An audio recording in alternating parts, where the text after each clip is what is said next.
Sziasztok! Sziasztok, sziasztok!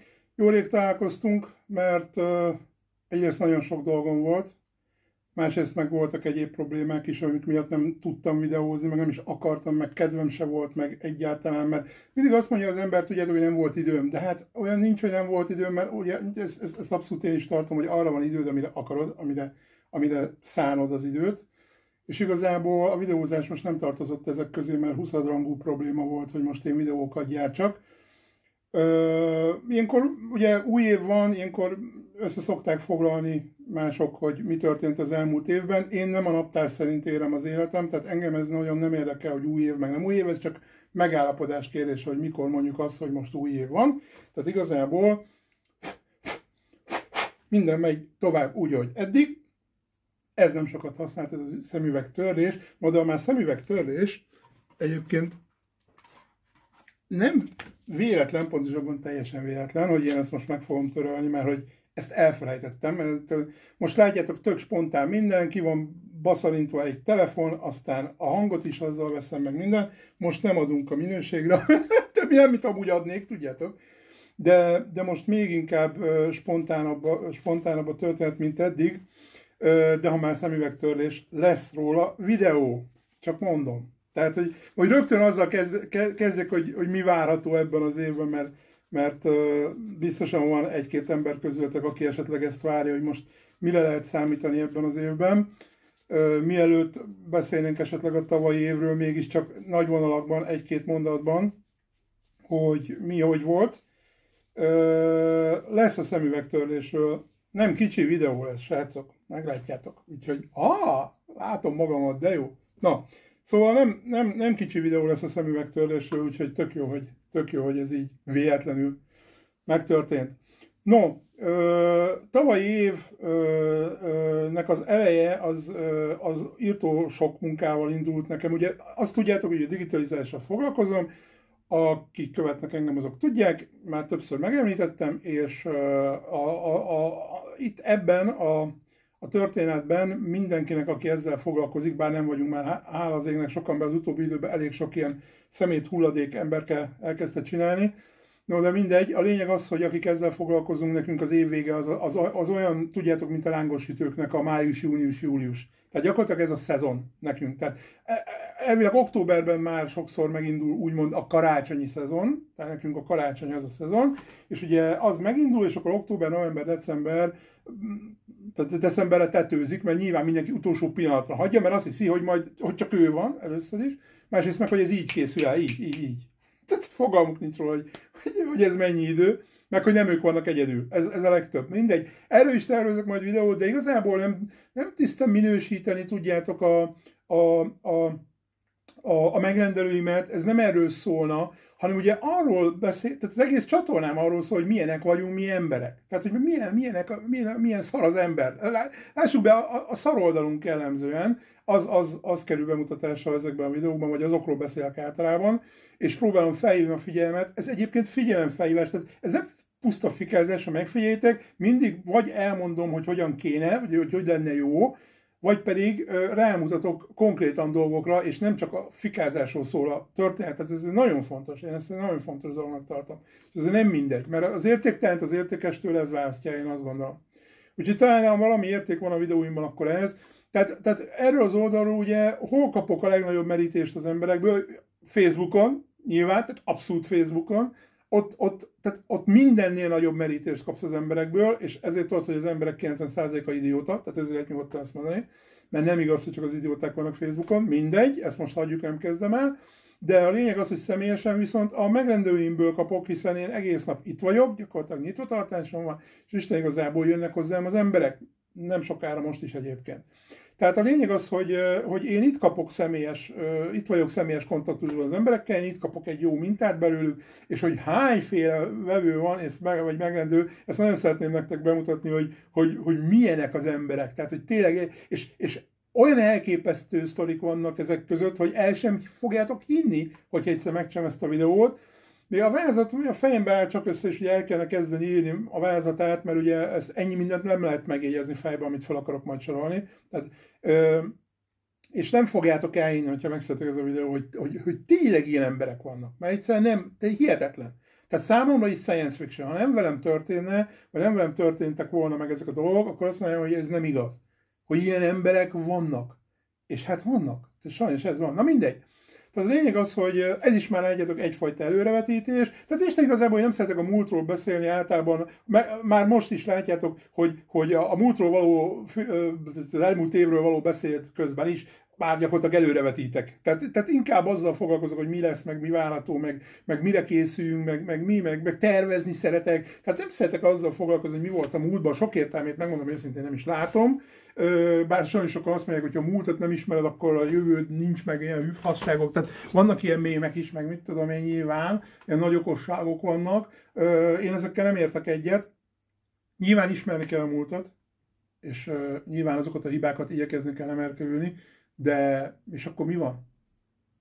És akkor mi van, újra elkövetjük azokat a hibákat? És akkor mi van? Most mi történik? Nézzük meg a háborúnál. De tényleg basszus kulcs, nem mindegy, nem egy elmélkedős videónak szántam ezt most megint, csak hát az a helyzet, hogy nem tudom önmagamat meghazudtolni, hanem tényleg akkor a múlt évről. Tehát így indult az év, nagyon sok munkával. Aztán jött a nyár, ami megint borzasztó érdekes volt, mert ahhoz képest, amilyenek az eddigi nyarak voltak, nekünk a nyár az uborka szezon digitalizálóknak, és érdekes módon ahhoz képest, ahogy az előző nyár alakult, a nyár eleje az tök jó, nem is értettem, tehát hogy mi történik, valami oknál fogva egész jól alakult. És aztán utána semmi. Tehát konkrétan itt ültem hónapokig, mondhatni, semmit nem csináltam hónapokig, és tényleg azért nem igaz, mert az új projektet készítettem elő, és nagyon sok mindennel járt, az is, ugye ennek egyébként részesei voltatok ti is videóban, ugye, vagy ugye videóban ezeket bemutattam, amikor a gépeket készítettem elő, mert hogy ugye ehhez az új projekthez kellnek nagy teljesítményű gépek. Tehát ezt amikor előkészítettem, akkor azt nektek is bemutattam, és ti is részesei váltatok ezáltal ennek a projektnek, és erről is fogok majd beszélni. Hiszen nem a jövő, tehát ez már az idei év tervezgetésénél már ez abszolút az elsődleges lesz ennek a projektnek a révbeérése, vagy tehát az elindulása, mondjuk úgy, nem is a révbeérése, mert ez egy szolgáltatás lesz. No, tehát a lényeg az, hogy utána hónapokig óriási szünet, ami októberre sem javult. Tehát én már azt hittem, hogy erre az évre, mármint hogy tavaly évre keresztet lehet vetni, mert ugye annyira rossz volt a helyzet minden tekintetben, hogy már az emberek mondom nem költenek, és akkor na itt a vége. Tehát mondtam, hogy akkor most már közel van, hogy le lehet húzni a rolót, gyakorlatilag ezzel a szolgáltatással, és aztán hála az égnek a november már elkezdte megmenteni a helyzetet, és aztán decemberre jött megint a tetőzés valamilyen szinten, nagyon messze állva az előző évektől, azt kell mondjam, tehát igen, nagyon úgy néz ki, hogy az emberek már nem költenek annyit. Ahhoz képest sem sikerült olyan jól a december, mondjuk, hogy az összes eddigi évnél sokkal többért hirdettem.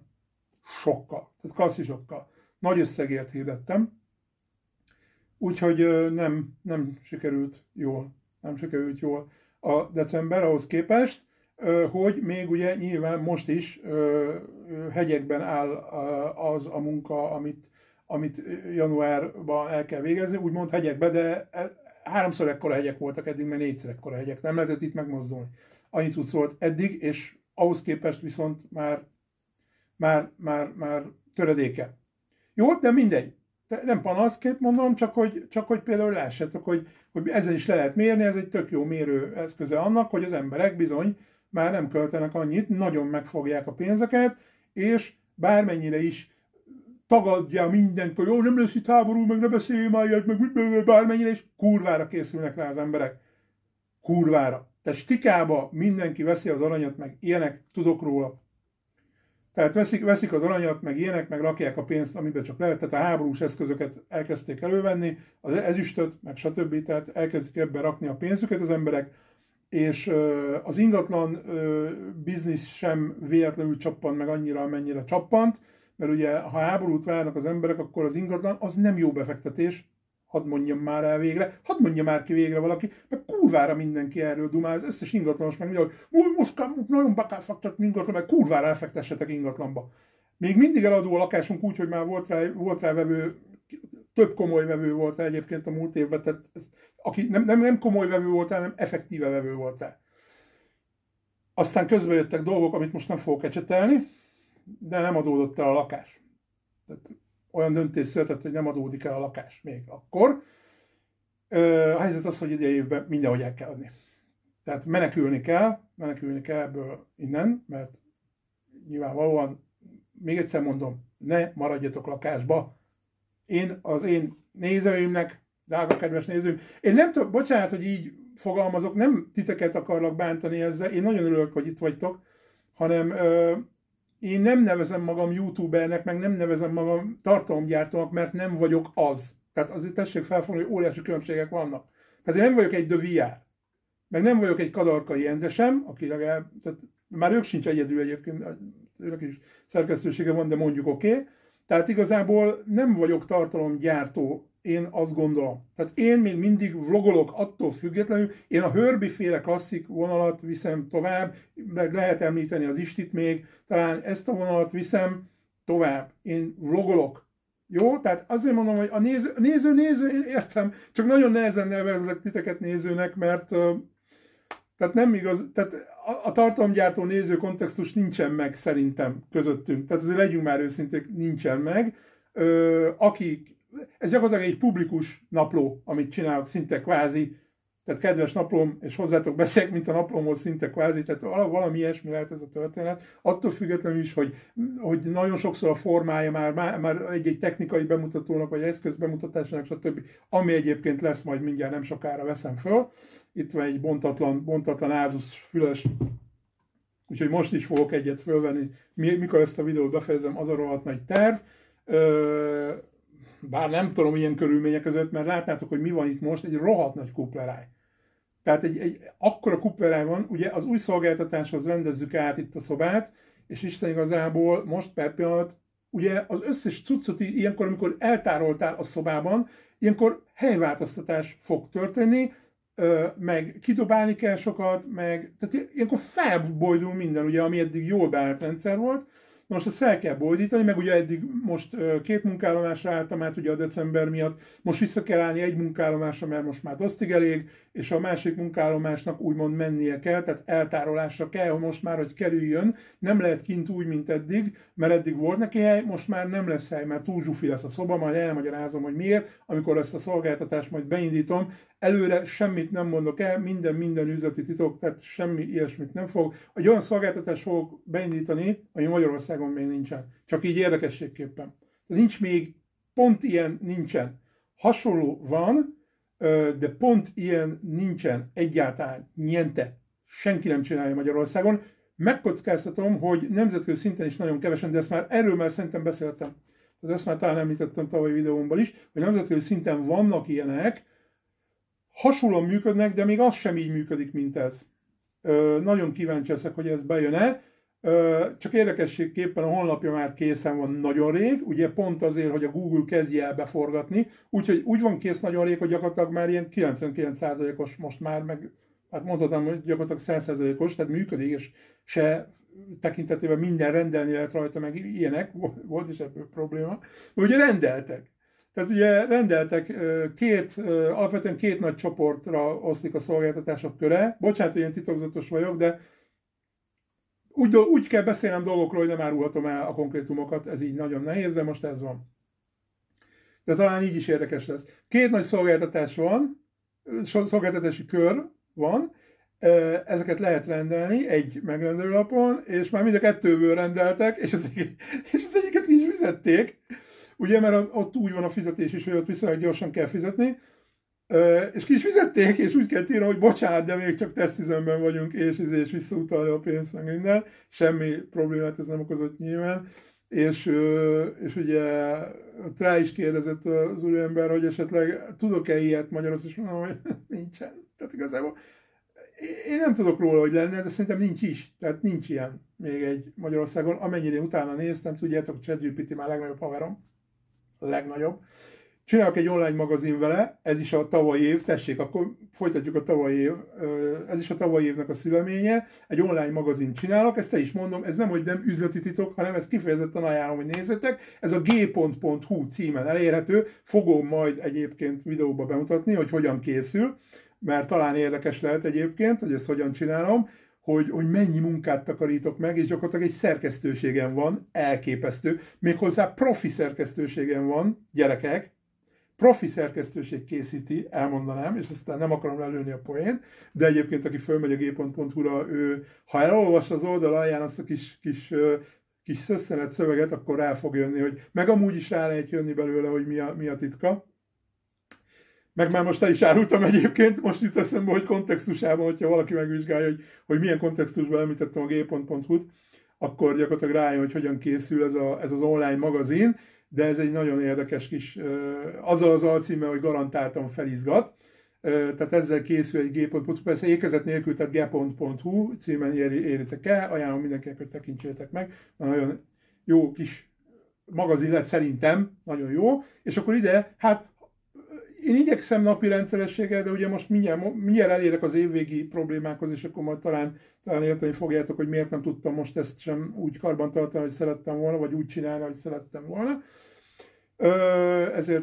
Ezért Isten igazából az is egy picit elmaradt, de azért mit tudom én, 2 naponta, legkésőbb 3 napra azért szokott valami felkerülni, illetve ahogy érkeznek be hozzám is a hírek, vagy ahogy vannak történések, szerint, hát ugye most a karácsony meg az új év mindent elvitt, tehát igazából itt a hírek is leálltak, tehát igazából minden erről szólt, tehát igazából senkit nem érdekelt semmi más, úgyhogy igazából nem nagyon voltak hírek meg cikkek, úgyhogy mindenféle tech, tudományos, politikai, közéleti, minden van gyerekek, minden AI, minden, egy csomó minden van rajta, jó? Tehát nyugodtan ezt böngészgessétek, érdemes talán ezt a magazint betenni a kedvencek közé, és akkor vissza-vissza nézni időnként, mert bizony itt találhatok jó kis infókat, meg érdekes írományokat, meg cikkeket szerintem érdekes témákban, meg aktuális témákban. És ugye ez volt egy olyan projektem tavaly, amit tulajdonképpen azért kezdtem el csinálni, nincs ebben semmi titok, ebben sincs üzleti titok. Tehát tulajdonképpen ugye nyilván ez egy ingyenes történet, tehát ebből hasznom nincsen, ugyanakkor munkával valamennyivel jár, még ha nem is sokkal, majd meg fogom mutatni, hogy miért egy videóban. Tehát a lényeg az, hogy mivel valamennyi munkával mégiscsak jár, és nem jön semmiféle bevétel belőle, ezért nyilvánvaló, hogy azért, és egyébként meg a tárhely ott van, tehát tárhelyen egyébként is ott van fönn egy csomó minden más honlapom, stb. Tehát igazából ez kihasználandó. Csináltam meg ezt a magazint, ugye, ami plusz költsége járt, az az, hogy nyilván venni kellett egy témát, tehát egy WordPress témát venni kellett hozzá, azért már az sem olcsó, sajnos, vagy egy jót akar venni az ember, főleg a magazin témák, és akkor egyébként meg a munkámat teszem bele, és akkor cserébe ez reklám, tehát tulajdonképp reklámfelületeit gyakorlatilag a saját projektjeimhez használom, úgyhogy itt megtalálhatók a saját projektjeimnek majd, most csak egynek, de aztán majd a többinek is itt lesz reklámja, és akkor nyilván Google pedig idehoz látogatókat, ingyen és bérmentve, tehát ugye a kereső alapján is megtalálják, úgyhogy már van rajta komment, meg mit tudom én. A gyerekek pár hónap alatt egész tületően beindult a látogatottsága, úgyhogy én nagyon örülök ennek, és nyilvánvalóan kiadó reklámfelületek is vannak rajta, esetleg valaki kiveszi bérbe, akkor ki tudom adni. De már tényleg egész jól alakul a látogatottság, úgyhogy hónapról hónapra egyre többen nézik. Nyilván, hogy a Google járja át, tulajdonképpen 3 hónapja létezik még a honlap, tehát azt hiszem októberben kezdtem el, igen, október elején, azóta létezik ez a magazin, és egész szépen alakul. Tehát jó, frankó lesz ez, jó lesz ez, én pozitívan állok ehhez a kérdéshez. No, tehát a lényeg az, hogy elérkeztünk az év végéhez, én ugye mindent a munka, tehát nagy dolgokat nem akarok, hát ugye privát magánéleti dolgokat nem is akarok mondani, meg nincs is mit, ez is igazából tavalyi év munka szempontjából volt érdekes egyébként is, csak meg szerintem nagyjából az összes évem nagyjából a munkáról szól, és akkor az év végére, hát ami mégiscsak privát történet, ugye történt az, hogy ugye amikor a legtöbb munka volt, és eljöttek az ünnepek, akkor konkrétan lebetegedtem, nem kicsit, tehát olyan fertőző betegség, nem Covid, még egyszer mondom, vagy még egyszer mondom, felhívom figyelmet, ha esetleg valaki talál, nem Covid, egy influenza-szerű megfázásos cucc volt, nem kicsi, ellenben nagy, úgyhogy az leterített elég rendesen, ágynak döntött, úgyhogy a legnagyobb munka közepette. Nyilván a munkát csinálni kell tovább, ez a baj. Ez az ágynak dőlés, ez úgy zajlott, hogy közben csinálni kellett a munkát. Talán 1 napot engedélyeztem magamnak, azt hiszem az egész történet alatt, hogy feküdjek, mert az muszáj volt, mert egyszerűen úgy volt, hogy meghalok vele. Hát mi férfiak tudjátok, de egyébként ez ugye, ezt esetleg még mindig valakinél hisztike lenne ez ügyben, tudományos tény, úgyhogy tessék utána nézni, hogy miért. Tehát vannak ennek tudományosan megmagyarázott oka van, hogy a férfiakat miért dönti le jobban a megfázás, az influenza, meg az ilyen jellegű, meg általában hogy ezek a fertőzések. Mit tudom, milyen anyag van a mi szervezetünkben, ami a nőknek nincs, tessék utána nézni, fejből már nyilvánvalóan nem tudom, de a lényeg az, hogy ez nem azért van, mert mi gyenge szarok vagyunk, a nők meg hú de erősek, ugye a vókvonulat az most, ezt hagyjuk is, és akarom említeni, mert rosszul vagyok tőle. Tehát tönkrebaszták gyakorlatilag az összes művészetet, meg minden tönkrebaszott a vók. Na mindegy, hagyjuk is, a szélsőséges ága, legalábbis. A szélsőségek egyszerűen annyira nem borzasztóak. Na mindegy. Tehát a lényeg az, hogy ledöntött egy betegség. Aztán amikor felépültem ebből a fertőző betegségből, fontos, hogy fertőző, mert igazából, tehát hogy mondjam, azért az egy jellegzetes dolog, hogy fertőző betegség. Tehát igazából ugye tovább kellett csinálnom a munkát, meg stb. Utána, ez gőzerővel, stb. Csináltam volna megint a munkát, és jött még egy fertőző betegség. Akkor már egy gyomorfertőzés. Yes! Tehát igazából jött egy influenza, utána nem tudom, volt egy pár nap, vagy nem tudom, egy hét, nem tudom, és utána jött egy gyomorfertőzés, bám! És akkor megint. Hát ugye mindennel, ami ezzel járni szokott, nagyon kemény, nagyon erősen jött. Hát nálam általában egyébként, ha ilyen jön, akkor az nem cicózik. Nem kicsi. Tehát akkor az úgy ad a dolgoknak, úgyhogy alul felül tudjátok, ami szokott lenni ilyenkor. Na szóval minden volt, és nálam nem múlik egy nap alatt, mint nagyon sokaknál, hanem engem rendesen megkínoz, ad neki. Tehát hiába, esetleg antibiotikum vagy valami se, hiába, semmi. És ugye mi a legborzasztóbb? El kéne menned ilyenkor az orvoshoz. Hogy menjél el? Én ezt nem is értem, hogy ezt hogy oldják meg az emberek. De nyilvánvalóan ki kellene hívni az orvos, de nem nagyon jön ki, tehát nem is értem meg, hogy akkor pénz, meg ezért szörnyű ez az egész. Na mindegy, ez egész egészségügyi rendszer, ami Magyarországon van hulladék. Semmire nem jó. De legalább kötelező fizetni a TB-t, igaz? Na, mindegy. A lényeg, utána jött még egy fertőzés, gyomor, hozé, ez még ennek az utóhatása, tehát még most sincs jól a gyomrom, egy nagyon pici émelygés még most is érzek, és akkor ugye csak egy kis apró sztori, elmegyünk a praktikerbe, hogy vegyünk egy paravánt, mert ugye ez szükséges egy paraván ehhez a projekthez, ami kell, hát szükség lehet rá, de meg volt akciózva, a 4 részes vége, már nagyon régóta akartam 4 részeset venni, mert jaj, de jó, mert a 3 részes volt, és kiderült, hogy ez kicsi, de az még a felvételhez tudjátok, most egyébként, amik kerülnek föl videók, ezeket láthatjátok ott a paravánt egyébként, ez egy 3 részes paraván volt, csak azt eladtam, meg kicsi voltam úgyis, és úgy voltam, hogy majd lesz pénz, összek egy 4 részeset, most végre akciózoztak, ez praktikája.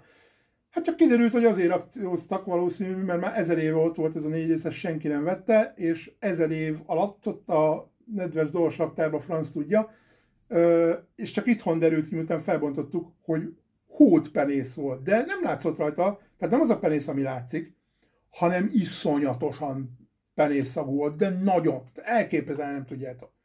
És akkor mindent próbáltunk, ugye, mert visszavinni már nem akartuk, mert egyrészt bezárt ünnepek voltak, minden. Írt volna, hogy macera lett volna, pedig azt kellett volna. De voltak problémák a praktikában, elmondanám, hogy nem volt senki a bútorosztályon, meg stb.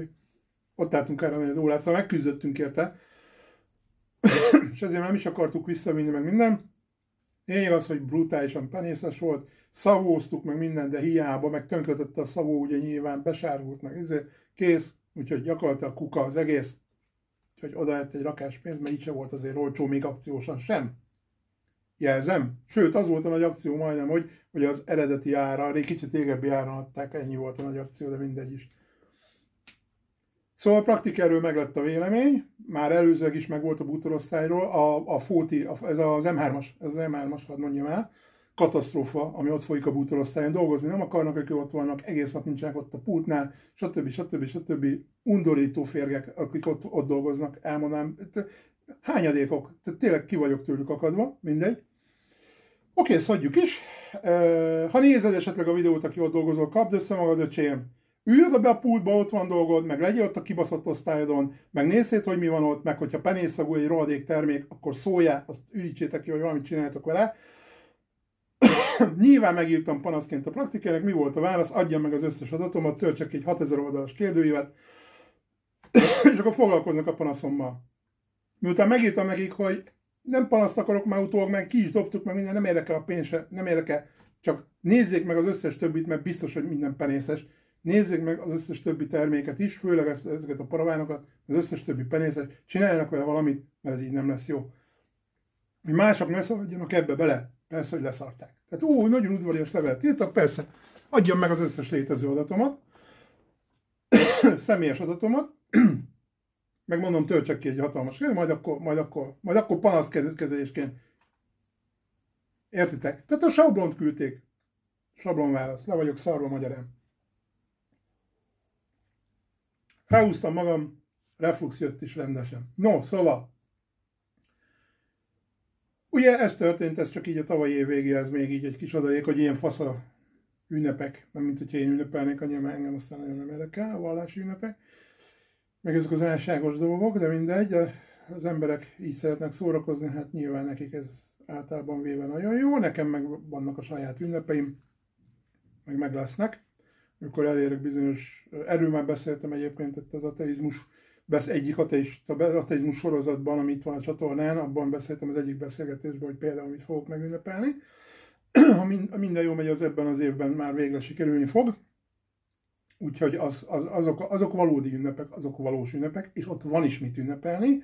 Egyetlen egy, amit elismerek, az a Valentin nap, azt elismerem, mert a szeretetet, a szerelmet, azt megünnepelni. Ha van az életnek értelme, akkor az az. És azt van értelme, ezt fiatal korom óta vallom. Én eléggé nagy szerelmes, eléggé, hogy is mondjam, csak pont akkor ért el a szerelem legelőször fiatal koromban, amikor az kellett, és azóta is többször. Tehát és nagyon nagy megdöbbenéssel tapasztaltam azt, hogy emberek mondták azt, hogy még soha életükben nem voltak szerelmesek, és azt sem tudják, hogy ez milyen. És borzasztóan sajnálom ezeket az embereket, mert hát ez nagyon sajnálatos, hogy valaki ezt nem tapasztalhatja meg, mert ha van értelme az életnek, akkor az ez. És nem a gyerekválás, meg ilyen fasságok, nem a szaporodás, meg ilyen hülyeségek, de hát nyilván előre majd. De hát gyerekek, nem tudjátok megúszni, hogyha engem néztek, akkor nem tudjátok azt megúszni, hogy ilyen gondolatokat kapjatok még egy ilyen egyszerű videónál is, amikor gyakorlatilag arról beszélek, hogy az évben mi történt, meg mi fog történni. Tehát gyakorlatilag ezt nem tudjátok megúszni, ez vagyok én, meg erről szól ez a csatorna, úgyhogy ezt nem lehet megúszni. No. Tehát magatokra vessetek, ha még mindig néztek. Aki még mindig néz, az magára vessen. Aki még ilyen hosszan is nézte ezt a videót, nem tudom hány perc, fél óránál járunk, és még mindig néz, az csak is magára vethet. No. Tehát a lényeg az, hogy ugye emiatt is, hogy ennyi minden szar volt, tehát ugye nem tudtam videózni, és ezért kaptatok ilyen konzervanyagokat, úgymond, illetve ugye van egy csatornám, amit elkezdtem csinálni, és hogyha azt csinálnám, és több energiát bele tudtam volna ölni, meg több időt, meg mindent, akkor abból lenne is valami, az tisztán látszik, mert az egész jól indult, de inkább úgy döntöttem, hogy áthozom onnan ide az anyagokat, ahol már van egy nézettség, aminek már van már az algoritmus is valamennyire, mindegy, inkább bünteti ezt a csatornát, de mindegy, hagyjuk is. De mindegy, ez már egy régebben befutatott csatorna, az meg fiatal nem foglalkozik az algoritmus, meg mit tudom én, és hogy ide hozom át az anyagokat onnan, és ez történik jelenleg. Tehát ezt csináltam. Tehát a régi saját úgymond konzerveket, azok is sajátok, mindegy. Tehát erről a csatornáról a régi anyagokat is elkezdtem ugye újra vágni, meg feldolgozni, meg minden, mert az kevesebb időt emészt föl, mint hogyha videót csinálok, meg kevesebb energia, meg mit tudom én, azért újra vágni egy videót, csak meg kell hallgatni, kivágni esetleg felesleges részeket, aztán mehet. Úgyhogy igazából errefelé mentem el, azért láttatok ennyi olyan anyagot, amit már esetleg láttatok régebben a csatornán, és ennyi olyan új anyagot, ami számotokra tök mindegy gyakorlatilag, hogy frissen készült vagy nem frissen készült, mert hiszen most látjátok először, igazából ezen a csatornán azok most jelennek meg először. Ugye az eredeti csatornán azok ilyen nagyba mentek le, mondjuk 2 órás, akár 3 órás beszélgetések gyanánt, illetve két felé szedve 2x másfél órás beszélgetés mondjuk például, de ide már emészhetőbb formában sorozatként kerül föl, mindegyikén 15-20 perc közötti részeket fogok a továbbiakban is kitenni, várhatóan, és hogy eddig volt az ateizmus témában, lesz még ateizmus per vallás témában, mert ez a kettő téma összefügg, tehát ezeket gyakorlatilag ateizmus csak úgy lehet tárgyalni, hogy a vallást tárgyalod, mert másképp ez nem működik. Tehát a lényeg az, hogy ez így lesz, és akkor most környezetvédelmet kezdtem el, és akkor a vadászat is fönn van, tehát a vadászat témában, és akkor lesz majd vadászat és környezetvédelem együtt, ez egy nagyon érdekes beszélgetés lesz, tehát a tervek szerint, illetve az összes többi ateista anyag, vagy ateista témában fölkerül, vagy ateizmus témában is elkészült anyag, az mind fog fölkerülni, de ugye az idei évben már igyekszem videókat is csinálni, nagyon remélem, hogy fog rá időm, meg minden majd lenni nyilván, tehát már azért, tehát itt már most azért nyilván, tehát meg mindenképpen lesz, persze csak hogy mennyi, tehát meg mint ezt nem tudom, de ezek az anyagok viszont mindenképpen fel fognak kerülni, amikről beszéltem, és akkor láthatjátok, hogy AI zene készítés is ment, tehát ugye mesterséges intelligenciával készült vers megzenésítések, ami hát igazából pont annyira érdekli az embereket láthatóan, mint amikor viszonylag értelmes dolgokról igyekszem beszélni, semennyire. Tehát igazából, de hát itt megint az algoritmus, tehát látjátok, van, amin több százas nézettség van, van, amin meg 20, tehát értitek, egy pillanatig ne gondoljátok azt, hogy ez az embereknek az érdeklődése. Nem. Mert amikor megcsinálsz egy himnuszt, meg egy szózatot, mondjuk metal verzióban, és rohadt jó szerintem, meg hörgős metal verzióban, meg ilyenek, megcsinálod, és a szózatnak egyébként rohadt jó látsz, szerintem zseniális lett, én nagyon imádom. És akkor még az a régebbi Sunóval készült egyébként, a régebbi AI verzióval készült, és a lényeg az, hogy amikor egy ilyet megcsinálsz, ez nem igaz, hogy nem terjedne el futótűzként, mert nincs ilyen. És amikor a Sunó csoportba kiraktam, ott is egy csomó úristen, ebben senki nem mert, meg minden, mekkora már, holott, ugye, az himnusznak és a szózatnak a szövege, az 70 év, tehát az írója, költője, az 70 évvel, jóval több, mint 70 éve halt meg, ergo közkincs, tehát szabadon felhasználható, tehát nyugodtan meg lehet zenésíteni, azt csinálsz vele konkrétan, amit akarsz. Hát átírni, gondolom, azt talán nem, de szerintem még azt is lehet ilyenkor. Szerintem, mivel közkincs, szerintem nagyjából azt csinálsz, amit akarsz, nem tudom, hülyeséget nem akarok mondani, erre nem alapozzatok, de az biztos, hogy megzenésítéshez simán használhatod szövegként. Tehát szövegként használhatod bármihez. Jó, tehát fel lehet dolgozni, és miért ne? És hogy mennyire jól áll szózat szövegéhez például az a metal, tehát dark metal meg, ez nagyon-nagyon állat szerintem, nagyon jó lett, és akkor mi van? Alig nézték meg alig hallgatták meg, és ebből arra következtet az ember, hogy mert biztos nem tetszett nekik, meg biztos meg felháborodtak. Nem, megmondom miért, mert egy kurva komment nincs alatta, ami erről szólna, pedig ki vannak engedve a kommentek most már, tehát nincs előmoderálás. Egyetlen komment sem érkezett rá, hogy ez mi ez, meg hogy képzeled, megszentségtelenítől ezért, meg mit tudom én. Ha ez nem tetszett volna az embereknek, és azért nem néznék, tehát azért van csak annyi, amennyi rajta, akkor azok viszont, akik megnézték, azok oda kommentelték volna. Tudom, hiszen ugye ez provokálja az embereket, és beindítja azt, hogy úristen, hát ezért te hülye vagy, meg nem szabad ilyet csinálni, meg töröld le, meg jelentgették volna, és nem jelentgették. Tehát értitek, semmi nem történt. Ergo az algoritmus eleve baszott rá, pont ahogy a többi videómra is. Elkönyvel sajnos téged a YouTube algoritmusa valahová, be akar kényszeríteni téged oda, például engem oda, ha megnézitek, hogy melyik videóm nézettebbek, be akar kényszeríteni a YouTube engem a tagbe. Egyszerűen az algoritmus erre van beállítva, és elhiszik emberek, vannak tartalomgyártók, akik arról csinálnak videót, hogy a YouTube algoritmus, ugye nemzetközi szintről beszélek főleg, hogy a YouTube algoritmus hogyan működik, teljes tévedésben vannak. Totális tévedésben vannak, pont fordítva működik. Az algoritmus besorol valami alapján téged valahová, és ez nem feltétlenül szint, de nem erről beszélek, nem szint, hanem az, hogy te miben vagy jó, valami alapján ezt megállapítja, ott elhiszem a mintákat, amit mondanak ezek az emberek, hogy mintákat csinál. Egy apró gond van. A mintákat olyan emberektől veszik, mint például a gamerek. Honnan tudom ezt? Olyan szolgáltatást hirdetek a Facebookon, aminek köze nincs a gamerekhez. De még csak korosztályba se basszátok meg. Tehát ez idősebbeknek szól, ez a szolgáltatás jellemzően. Idősebbek veszik igénybe. És a Facebook konkrétan megmondja, hogy ő automatizált megjelenítés esetén kiknek jelenítette meg, és első helyen ott van kiemelten 80-90%-ban gyerekek. Gamerek. Tudjátok miért? Mert ők kattintanak a legtöbb hirdetésre. Ennyi! Mert ezeknél az embereknél működik az, hogy jaj, de szép színes. Nem vicc, ez nem vicc, gyerekek, ez pszichológia. Gyerekkorukból megmarad ez, tök mindegy hány évesek. Gyerekkoruk, jaj, de szép színes, rákattintok, meg nyomigálom, meg izé. Na ez a gamer. Én ezért soha nem neveztem magam gamernek, mert én tudtam, hogy ebben nem tartozom bele. Úgyhogy ez a gamernek vannak jellemző a gamer embernek, mint hogy kocka sem vagyok, ezt is kikérem magamnak, az sem vagyok. Bármennyire is a laikusok azt hiszik rólam, nem vagyok az, mert a laikusnak mindegyik informatikus, az kocka kész.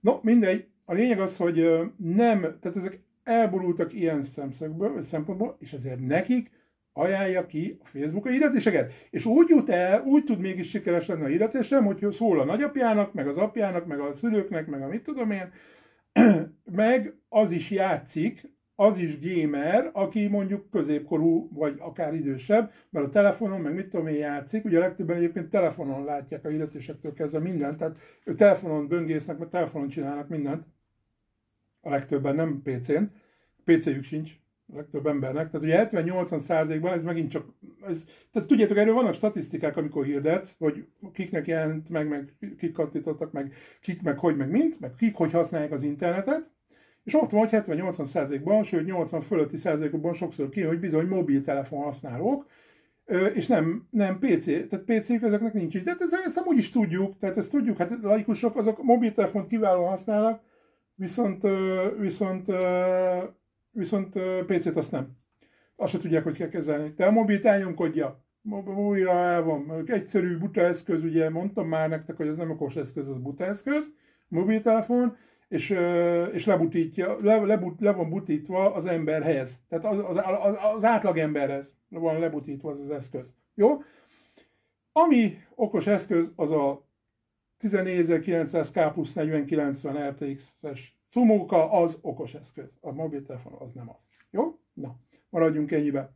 Szóval, tehát lényeg az, hogy azt nézi az algoritmus, ami kiajánlatja a hirdetésedet, hogy kik azok, akik minél többször el fognak kattintani, mert te arra fizetsz, és ő szerint kapja a pénzét, és te arra fizetsz, és te arra hajlandó leszel legközelebb is feladni hirdetést, és végső soron tehát végső soron rendben lesz, tehát el fognak jönni annyian, hogy te elégedett leszel, tehát a szolgáltatást igénybe fogják venni annyian, hogy te elégedett leszel tulajdonképpen a hirdetéssel. Úgyhogy elégedett is vagyok a Facebook hirdetések eredményességével, az, hogy a felület egy rakásszar, meg minden, maga ahol feladod, meg minden, a Meta Business felület egy rakásszar, a Facebook hulladék, a Messenger a hulladék, tehát mind ipari hulladék, amit ezek csinálnak, és az, hogy bagos, az egy dolog, hogy hibás, de meg évtizedek óta hibás, tehát hagyjuk, mert szarnak rá. Mindegy, az egy dolog, de maga a hulladék is, amúgy is a felület is, meg minden átgondolatlan rakásszar. Tehát nincs, aki ezt normálisan tudja kezelni, átgondolni, és hogy tudja, hogy mi kell az embereknek, vagy nem tudom, egyáltalán hagyjuk is. No, tehát 2025-re most már lassan térünk át, ugye, tehát ugye itt lesznek ezek tehát továbbra is megyünk tech vonalon, már most annyi mindent ki is tettem a közösség, ha a közösség fűreit rámentek a csatornámon, akkor ott láttok már egy monitort, ami szerintem sokakat érdekelni fog, nem azért, mert olyat fogtok vásárolni otthonra, nagyon remélem, mert hogy a szolgáltatásnak ez is része, ez a monitor, és a szolgáltatásnak kiemelt fontosságú, hogy ne olyan eszközök legyenek, amiket te úgyis megveszel otthonra. Jó? Tehát ez nagyon fontos a szolgáltatásnál. Kicsit jobban kombináló emberek azok már tudják, vagy gondolják legalábbis, hogy sejtik, hogy miről lesz itt szó. Tehát a lényeg az, hogy ezt a monitort be akarom mutatni mindenképpen nektek, mert érdemes, nem feltétlenül azért, mert olyan jó. Erről majd beszélek akkor, hogy csalódás vagy nem csalódás, meg mennyire csalódás, vagy mennyire nem csalódás, vagy mennyire örültem, vagy mennyire nem örültem. Jó? Tehát ezeket a szinteket majd fogjuk akkor, amikor megcsinálom ezt a videót, egyébként kisvártatva a tervek szerint, csak majd kellene egy atomot robbantani itt ebben a rohadék kuplerájba, de lehet, hogy egyébként sor kerül rá nem sokára. No, nem riolgatok senkit, de ettől függetlenül az megtörténik, hogy te félsz tőle, vagy nem. No. A lényeg, 2025-ben akkor ugye mennek ezek a tech, nem azért megy a tech, mert nézitek, vagy mert nézitek, nem azért megyetek, meg azért, mert az kiajánlja az algoritmus, hanem mert itt vannak ezek az eszközök, és ez kézenfekvő, és az életem része. Tehát úgy, ahogy eddig is. Tehát az első videóm egy televízió bemutató volt az első videóm a csatornán emlékeim szerint. Egy Samsung TV-nek a bemutatója, ami egyébként szerintem azóta is megvan. Talán ez a Samsung TV volt az, de nem vagyok benne biztos, hogy még most is megvan, de mindegy, nem tudom. De lényeg, hogy értitek, tehát gyakorlatilag ez szerves része volt eddig is a csatornának, úgyhogy ez nem is kíván semmiféle magyarázkodást. Terveztem, hogy bemutatok nektek mert hogy ez látom, hogy mozgatja a fantáziát egyeseknek, meg semmit nem tudtok róla nagyon sokan, a folyékony filmnek a felhasználását.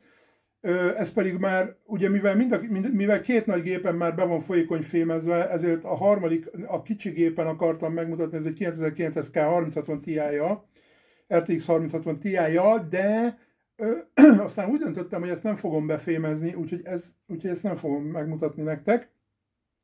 Vagy majd legfeljebb úgy fogom megmutatni, hogy egy semleges processzoron, csak az a baj, olyan processzoron nincs, amit nem akarok eladni, és akkor ha azt összefémezem, azt hogy szedem le róla, na mindegy. De valahogy ezt azért jó lenne bemutatni nektek, hogy hogyan kell ezzel bánni. Mert ugye nagyon sokan féltek tőle, pedig nem kellene. Oké, kell olyan kompromisszumot kötni, hogy x év után, ez mondjuk 3-4 év általában, vagy 5 év, ez rá fog keményedni, ezt le kell csiszolni, mindegy, de addig viszont gyerekek, 20 fok, tehát meg ilyenek. Tehát nekem még paszta nem volt jó, ezt elmondanám. Tehát én még pasztával olyan hőfokokat, amiket én láttam youtubereknél videóban, a büdös életben nem tudtam produkálni. Folyékony film életem első olyan találmánya, ahol fullra azt hozza, amit kell, és a papír szerinti értékeket kapom a valóságban is. Ennyi. Épp most néztem egy pasztás videót egyébként nemrég, a legjobb pasztát kipróbálták, meg full, meg ugyanazt hozta, mint az olcsó paszta. Az egybe ugyanaz, fokra pontosan ugyanazt hozta. Gyerekek, marketing, mondtam már. Kifizettek érte 10-szer annyi pénzt, mert meg szép színes, meg le vannak fizetve youtuberek, hogy teszteljék, és akkor szép grafikonokat készítenek, csilli-villi, szép színes minden, és a grafikonoknak hiszel. Nvidia ugyanezt csinálja. Tehát szar se tudnak többet az új kártyák, beletesznek esetleg valami olyan funkciót, ami szoftveres, elmondanám, ezek szoftveresen, tehát ez semmi, ez lófasz, tehát még hardware sem nagyon kell hozzá, ugye, tehát ami ezt pluszba vagy ezt gyorsítja meg minden, semmi, valami ócska funkciót beletesznek teljélvezetőről, hogy már ezt is tudja, ők grafikonokat, meg megy a nagy parasztvakítása izékkel, tudjátok, ezekkel a felezőkkel, akkor mutatják, hogy a félképen még ilyen, ott meg már olyan, ez kurva nagy vakítás az egész. Tehát olyat a büdös életben látsz a valóságban, amiket ők mutogatnak, tehát azt nem tudom, hogy, tehát értitek, az már kisgyerekek hiszik el, tehát az egyébként azoknak is készül egyébként, mert az a célközönség, gyakorlatilag 10 évesek. Tehát gyakorlatilag azt az ember nem hiszi el, hogy tehát normális éppen ember, ami ott van, azt már tudja, hogy az egy rohadt nagy kamu. Már csak abból is semmi, hagyjuk, mindegy. Ha elhiszed, ilyen buta vagy, az a te problémád, mert te pénzed bánja, hál' Istennek senkinek nem álltasz vele, úgyhogy hajrá. No, tehát a lényeg, hogy ugye megy a tech, majd ebben az évben mindenképp mennek ezek az áthozott videók, nem átkozott, hanem áthozott videók, ugye a másik csatornáról továbbra is, ezek egyébként mind podcastok kivétel nélkül, podcast beszélgetések, podcast műsorok, tehát ez kvázi műsorigényességű, tehát így stúdió volt berendezve, műsorigényességű beszélgetések, és lesz egy játék is ezen belül, egyfajta játék, már majdnem játék, az ateizmus, az majd az ateizmus sorozatban lesz, és lesz játék viszont, amit kitaláltam, nem magát a játék típust találtam ki, mert az adott, kvízek lesznek egyébként, ezt elárom, tehát lesznek kvízjátékok a csatornám, csak még ki kell találnom, tehát megvan minden megvan, az összes kérdés, mindenek megvannak. Különböző kategóriák, tehát különböző témák lesznek, különböző témákban lesznek kvízek. A kicsit a struktúráját kell még kitalálni, de jóformán az is megvan, és Isten igazából, amit ki kell találni, az leginkább az, hogy honnan lesznek úgymond kvázi nyeremények, mert a kvíznél most gyere, játsszál, aztán majd megmutatod, hogy tudsz vagy nem tudsz, tehát felnőtt emberekről van szó jellemzően, bár gyerekek is, majd gyerekekre is lehet, hogy kitálok valamit, mert van egy-két jó pofa ötletem, amit viszont gyerekeknek lenne érdemes, meg egyébként az is egy izgalmas dolog lenne, hogy a felnőtteknek ezekben a témákban, amiknek a felnőtteknek csinál a kvízt, hogy a gyerekszáj. Értitek? Hogy mit gondolnak a gyerekek? Csak az a baj, hogy gyerekeknek a behozása úgymond kvázi a médiába, még ha ez nem is média, tehát a publikus bemutatás a gyereknek, az a szülők szempontjából mindig egy rohadt nehéz. Tehát szóval az, még ha belemegy akkor a szülő, akkor megnézem is, de nem jó, mert a gyerekemnek nem tudom, taknyos volt az orra, na akkor letiltja az egészet, amit nem tehet meg egyébként, de ugye már nem fogsz egy szülővel ezen, és az borzasztó gyerekek, tudom, a médiában dolgoztam éppen ahhoz, hogy ezt tudjam, hogy gyerek az nagyon vonzza úgymond a nézettséget, vagy a látogatottságot, szeretik az emberek, a kutyás, az macskás, tehát állatos, meg a gyerekes videókat, meg a bombázó, tehát a szexi videókat, ez vonzza a népet. Hát nyilván a legprimitívebb dolgok nyilvánvalóan egyértelmű, hogy ezek vonzzák a látogatottságot, de itt nem erről van szó. A másik oldalról viszont annyira nehéz, meg annyi sok nehézséggel jár, nekem meg nincsenek jogászaim, mint a televízióknak, hogy ezeket kezeljék, ugye már elve a szerződések terén, meg minden. Tehát ahol minden le van fektetve, és tehát ez nagyon macera, de majd meglátjuk, hogy mit lehet kihozni ebből. Meglátjuk. De mondom, tehát felnőtteknek abszolút lesznek ezek a kvízek, mert ezeket nagyon tervezem, és ez tök jó érdekesség lesz, majd meglátjátok. Vannak még nagyon nagy titkok, nagyon nagy magánéleti titkok, magánélet területén vannak hatalmas tervek, tehát ott majd meglátjuk, hogy mi alakul belőle, vagy mi fog megvalósulni belőle, mert nagyon sok mindenen múlik, de ugye ezek megvannak, ami rátok is hatással lesz, meg a csatornára óriási hatással lesz. Mert akkor gyakorlatilag az egész csatorna, hát ha nem is fog teljességében átalakulni, de lesz rajta egy olyan tényező fogja, annyira komoly tényező fogja befolyásolni, hogy egy másik irány mindenképp megjelenik, akár túlsúlyban is a csatornán, ami szerintem nagyon fog tetszeni nektek úgy egyébként. Nekem biztosan. Jó, ha az összejön. De mondom, ez még egyelőre távoli. Illetve nem időben távoli, időben nagyon remélem, hogy közeli, mert én nagyon szeretném, ha ez megvalósulna, de mindegy. Ennyit erről. Amikor ennyire titkos valami, arról fölösleges túl sokat dumálni, mert meg az sem biztos, hogy összejön, bár hát ha nem, akkor kb. Felakasztom magam. Tehát az biztos. Tehát ennek össze kell jönnie valahogy mindenhogy én azon dolgozok, hogy az összejöjjön. No, tehát sok tényező van, ami befolyásolja ezt. No, nem csak rajta múlik. Tehát a lényeg, hogy ez ugye a mi terv. 50 percnél járunk majdnem, nagyon jó. Tehát a lényeg az, hogy ez a befolyásoló tényező lehet még, és akkor elkezdem már végre a tervek szerint feldolgozni azt a 6 millió összeírt dolgot, amiről vázlataim vannak meg minden,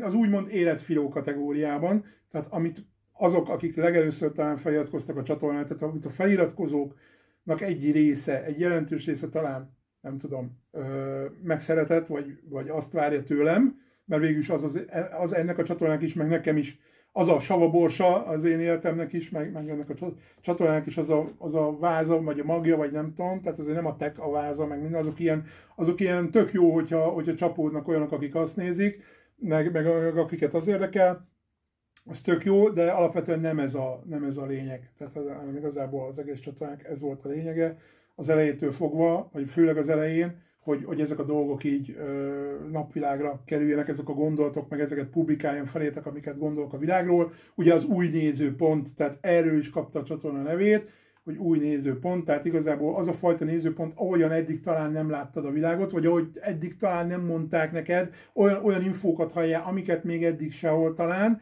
és itt kimondásra kerüljön az is, ami talán máshol nem kerül kimondásra, mert PC-ség, mert akármi, nem tudom miért. Vagy nem feltétlenül azért, hanem mert mások nem gondolnak erre. Tehát ugye azért mondom, hogy az én gondolkodásmódomból adjak át nektek valamit.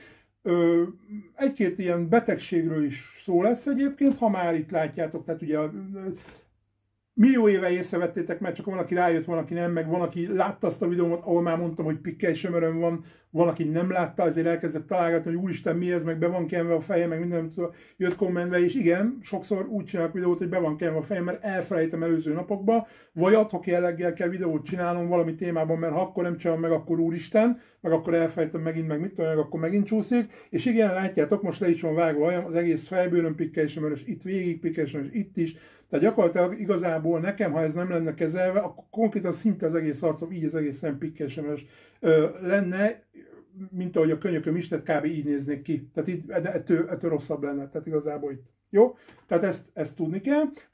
Nyilván most nem fejtem ki bővebben, majd lesz, tehát erről is fogok csinálni videót. Tehát igazából fel akarom hívni a betegségre a figyelmet. És fel akarom arra hívni a figyelmet, hogy nem fertőző a betegség. Nézzétek meg, amikor rákerestek a pikkelysemőrre, az összes cikk még, amit találtam, nagyon jó indulaton, és nagyon-nagyon köszi mindenkinek, aki ezeket a cikkeket írta, hogy első mondata gyakorlatilag, de legalább az első bekezdésben ott van, hogy a pikkelysemőr nem fertőző betegség. Miért van ez? De most nem akarok a pikkelysemőrről beszélni, csak tényleg ezt az egy-két mondatot még hadd mondjam el. Ez azért van, mert nyilván nagyon csúnya, nagyon ronda, és fertőzésnek néz ki, és az emberek összefossák tőle magukat, ha meglátják. Nem kell, nem szabad, genetikai alapú a történet, ezt kell kapni. Akkor se tudod, ha vért...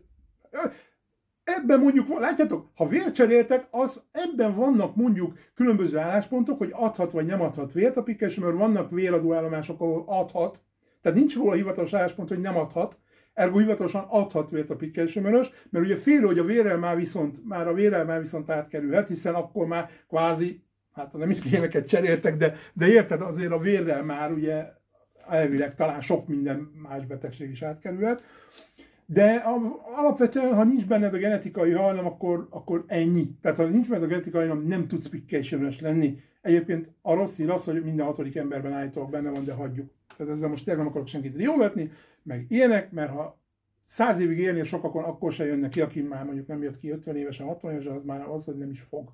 Tehát értitek, de van, aki egyébként időskorban jön ki, stb. De mivel ez kell egy idő, hogy teljesen elterjedjen, ezért már életed végig nem leszel akkora foltokkal tele, hogy a Istenkém, azt a kicsit meg tudod kezelni. No, majd meg ennek is van sokféle fajtája, mindegy, hagyjuk, nem akarok ebbe belemenni, most mert nem ez a téma, jó? Ami viszont most a téma az, hogy nagyjából zárom is ezt a történetet, mert nagyjából elmondtam, hogy milyen videók lesznek, hogy mikre lehet számítani. Nyilvánvalóan ez nem azt jelenti, hogy nem lesz más.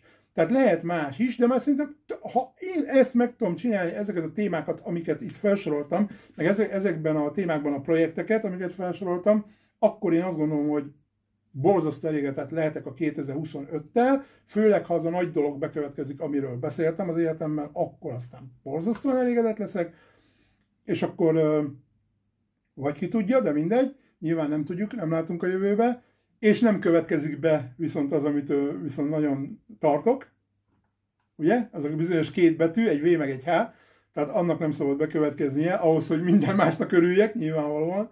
De hogyha viszont az bekövetkezik, hát 2025-ben én azt gondolom, hogy még nem, de állítólag már benne is vagyunk, nagyon sok szakértő azt mondja, a mérvadó szakértők mondjuk úgy, akik értelmesebbek és nem valakinek a szekerét tolják, meg nem tök hülyék, mert olyan is van sajnos, nagyon sok, hát Magyarországon nem hagyjuk is. Tehát lényeg az, hogy azok a szakértők azt mondják, hogy benne is vagyunk, és hogy ez már ugye az eleje. Tehát gyakorlatilag így kezdődött címszóval fognak megemlékezni majd erről valamikor. A hollywoodi filmek, ha még akkor hollywoodi filmgyártás lesz, és nem Bollywood lesz a világ első filmgyártója, bár lehet, hogy már most az számban, mennyiségben biztos. Jó, hagyjuk is. Jó? Srácok, nem rabolom tovább az időtöket, szerintem nagyjából ennyit akartam mondani. Csinálom is mindjárt ezt